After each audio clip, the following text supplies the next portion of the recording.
నమస్తే friends, welcome back to Valli gardening vlogs. Friends ఎలా ఉన్నారు ఫ్రెండ్స్? ఉసిరి సర్వరోగ నివారణ కదా, అటువంటిది ఉసిరికాయతో నెల రోజు నిల్వ ఉండే ఉసిరికాయ నిల్వ పచ్చడి అయితే చేసి చూపిస్తానండి. ఈ పచ్చడి మంచి టేస్ట్తో పాటు ఆరోగ్యం కూడా. ఫస్ట్ ఒక కేజీ ఉసిరికాయలు తీసుకుని వాటిని అయితే శుభ్రంగా కడుక్కొని కాటన్ క్లాత్తో తుడుచుకుని ఒక 2 గంటలు ఫ్యాన్ కింద అయితే ఆరబెట్టుకోవాలండి. చాక్ తీసుకుని ఉసిరికాయలకి 4 పక్కల అయితే నాట్లు పెట్టుకోవాలండి. ఇప్పుడు ఒక 100 గ్రాముల చింతపండు తీసుకుని దాంట్లో వేడి నీళ్ళు పోసుకుని బాగా అయితే నానబెట్టుకోవాలండి. ఇప్పుడు ఒక ప్యాన్లో 2 స్పూన్లు మెంతులు వేసుకుని 2 నిమిషాలు వేగిన తర్వాత 3 స్పూన్లు ఆవాలు వేసి 1 మినిట్ వేగిన తర్వాత అయితే ఒక ప్లేట్లో పక్కకు తీసుకోవాలండి.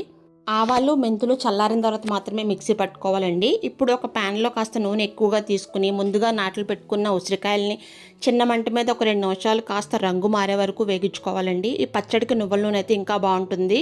ఇలా వేగిన ఉసిరికాయలను అయితే ఒక ప్లేట్లో పక్కన తీసుకుని కాస్త చల్లారి పెట్టుకున్న తర్వాత ఇలా చేత్తో కాస్త ప్రెస్ చేస్తే చాలండి, చిన్న చిన్న ముక్కల కింద వచ్చేస్తాయి. ఇప్పుడు మనం ముందుగా నానబెట్టుకుని చింతపండు గుజ్జు తీసుకుని ఇలా ఒక చిన్న గిన్నెలో దగ్గర పడే వరకు ఉడికించుకోవాలండి. ఇలా కలుపుతూ ఉండాలి, లేకపోతే చింతపండు గుజ్జు అడుగు పట్టేస్తుంది.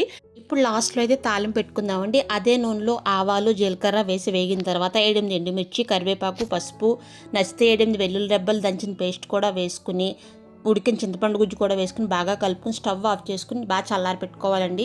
చల్లారిన తర్వాత మాత్రమే ముందుగా మనం పక్కన పెట్టుకున్న ఉసిరికాయ ముక్కలు, ఆవాలు, మెంతుల పొడి, ఒక 30 గ్రాములు ఉప్పు, 70 గ్రాములు కారం కలుపుకోవాలండి. ఇది నేను ఉజ్జాయింపుగా చెప్తున్నాను. తర్వాత అయితే కాస్త ఉప్పు కారం అయితే కలిపానండి. ఇలా చేసుకున్న పచ్చడి అయితే నెల రోజులు నిల్వ ఉంటుంది. ఈ పచ్చడి 2-3 రోజులు ఊరిన తర్వాత అయితే ఇంకా బాగుంటుందండి. ఇది ఫ్రెండ్స్ వీడియో. నచ్చితే లైక్ చేయండి, సబ్స్క్రైబ్ చేయండి. Thank you.